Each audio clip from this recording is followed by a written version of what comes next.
dealing with conflict versus that was kind of modern the second day part. media. I think the bigger question could be, how do authors characterize their conflicts of the characters? And then the other bigger question is, how does the media characterize conflicts dealt with by real people? And then our littler questions that we could use as the topical hooks would be like a journal prompt, like after we've been reading a novel and we get to a point where there's a conflict or a short story or whatever, how did the character deal with that?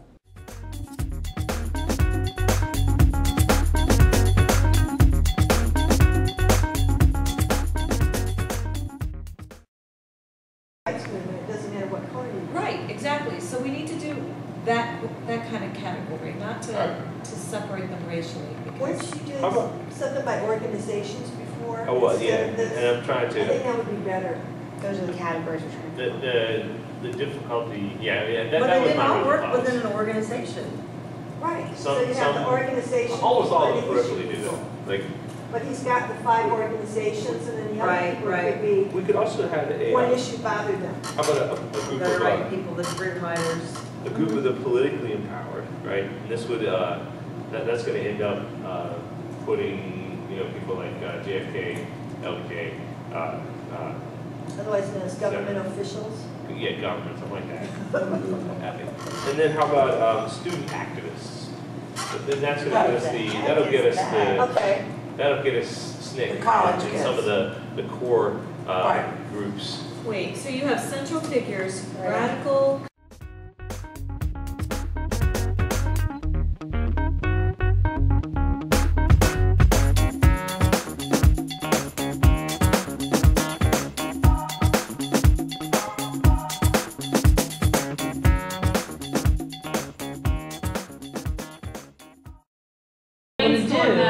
We're going to do that right now and then add that to our rubric. We need to take out the project. I hate to do this one thing before we go to the rubric. Do we want them to have reflection questions? Because one thing we talked about with our graph is where the lines cross, where does it become better to find. So, like, do we want to make a list of questions to put in the performance task? Oh, that's a good idea. Because we'll need a section for on our rubric. Yeah. So do we want to have some questions that they have to answer? Because otherwise they're just going to like make their teacher pick their graph. And then I'm going to be able to explain or Right. Some of those 21st century questions.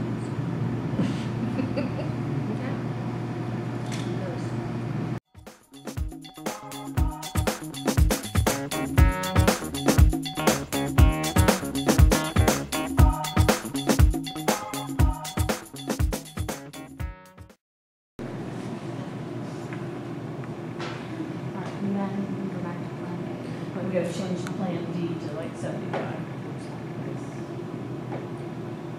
Oh. And those are the numbers to graph.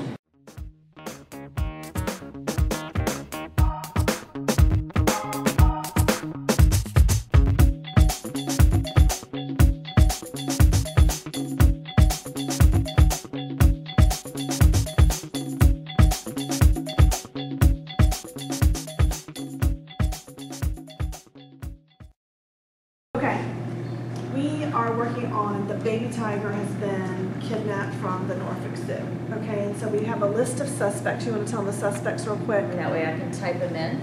Vanessa Fox, I know is the first one, and she is a TV anchor. And she's doing there's an exhibit opening up at the Norfolk Zoo. Which is for real. Exactly. So she's covering that. So she's a suspect because she was there. So we have a visitor's log they're signing into. We have some blood evidence there. We have some The visitor's log handwriting is going to be from the visitor's log. And then after the kids gather all the evidence from all of these suspects that we've given them, they're going to create a piece to show us what they're thinking. And it's going to come from this raft that we've created. So they could choose to be the prosecutor, and they would have to convince a judge or a jury in the form of a speech why they think one of these people are guilty. Okay, and have you ever done a raft before, Devon? They're really awesome. They come up with different activities. So R stands for role, A stands for audience, F stands for format, and T stands for topic. So the kids, so here's the first choice. The second choice is that they're a reporter. Their audience would be the public.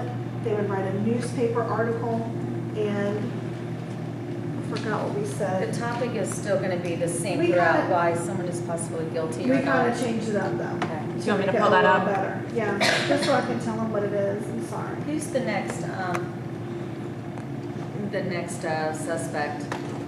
You just made me get out of there to look at the Sorry. raft. Okay, what was? We'll talk about the raft and we'll go back to assessment. What was the topic for the reporter? Okay, they're gonna do an analysis of the events. Okay. In the form of a news article. Or they can choose to be a forensic scientist, and they would have to, their audience is going to be the magistrate who issues a warrant, arrest warrants, and that's going to be in the format of a flow chart of evidence, but it has to be illustrated and annotated, right? Yes. And that will be And what was a request for an arrest warrant. that The they're next writing. thing is the baby tiger himself.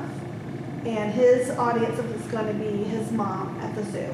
And he's going to fill in a captivity journal. Showing what really happened with his vanishing His from the zoo. abductors. The fifth one is a screenwriter.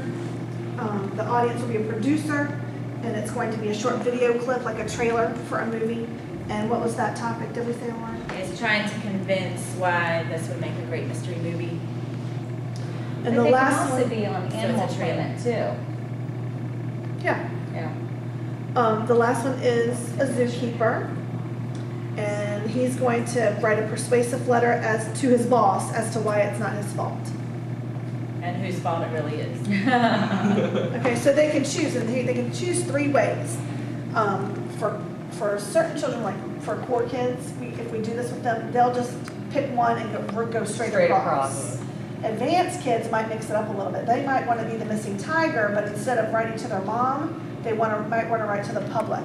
So they can switch it up. They don't have to just go straight across the raft. They can kind of switch it up. Or if they're daring, they can roll a die. For each section. So they roll a 2, they have to be the reporter. They roll a 7, they have to write a persuasive letter why it's not his fault. Okay, so they would have to kind of change it up. But that's what we have so far. And now,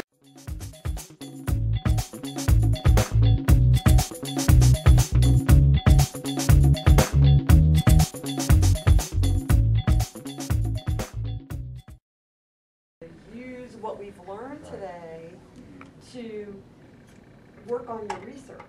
I want you to find some of these sources yourself and try to use the tools that we've used today to discern what is real and what isn't, and what you might want to use and what you might not. You may collect a whole bunch of information that ultimately in your final product, you won't use all of it. I hope they don't. I hope they realize some stuff's invalid. If they used every single thing they found, I feel like then we would have done them like a disservice. Well, they become Because they're gonna, addicting each yeah, other. they're gonna find some stuff that's total malarkey. But as you go and hopefully along- they scratch that out, and we know why they did it, we know how they And did you it. Well, if we- model for I them, was but gonna say. finding that information is from where their topics emerge, Mhm. not the other way around. A good example of that is I asked the kids to do a thing in civics where they had to, what was it, the executive branch, they had to become a department. And I gave them all these questions. I said, the questions that you answer aren't really important to me. What I want you to do is use that information to explain to me or to persuade me not to cut your department. I don't want to see a PowerPoint with how many people work in this department, what their budget is. I want you to use that information and say, look, we have a flexible budget. Our budget's flexible.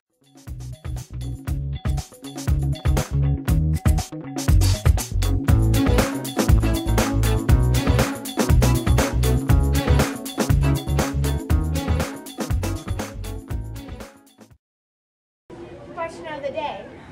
Here is the chemical equation showing the calcium carbonate of the eggshell reacting with the acidic acid of the vinegar.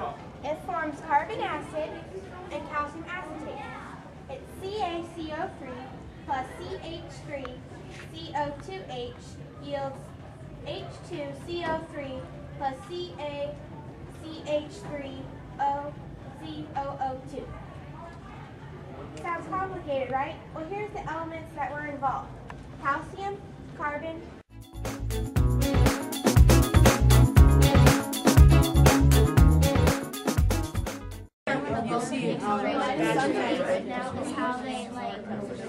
find out the range. What's your question? It's science fiction. Well, life forms could be like organisms. We don't understand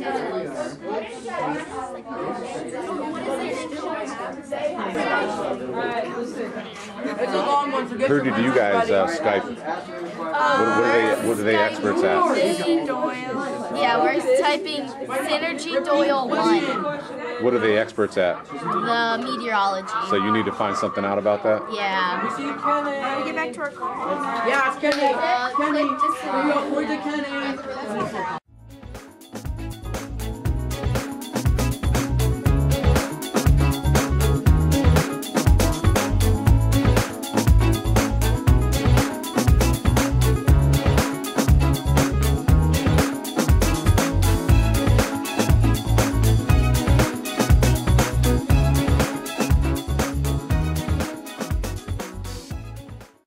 Did you get that? Oh. Let me say it. Infinity was invented to account for the possibility that in a never-ending universe, anything can happen.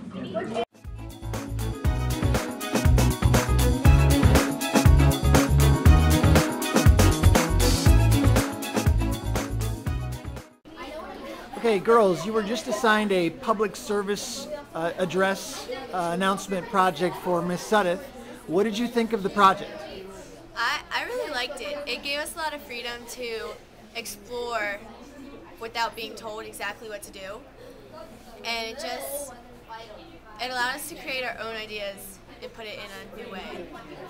I think it was really good too that we got to like choose our own partners, and I feel like me and Alex collaborated like really good, and our project turned out really well. And I like that we got to use like different forms of media, and we got to decide for ourselves. And it was just nice to be able to like what you did versus being forced into something that you didn't want to do. Agree.